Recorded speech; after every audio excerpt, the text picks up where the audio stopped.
Turqia u godit me një tarif bazë prej 10% në njoftimin e presidentit amerikan Donald Trump. Për krahasuar me tarifat më të larta për shumë vendet e tjera, kjo mund të rrisë perspektiven që ekonomia e këtij vendi të përfitojë.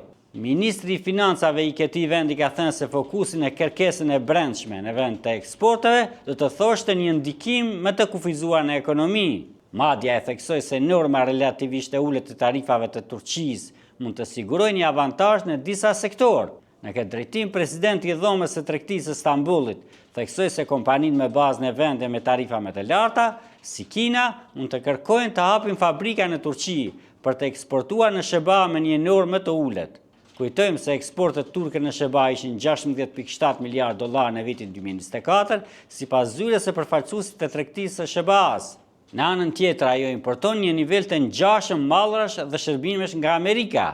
Për të mësuar më shumë rreth tarifave të Trump dhe reagimeve nga vendet e ndryshme të botës, lexojeni telegrafi.com.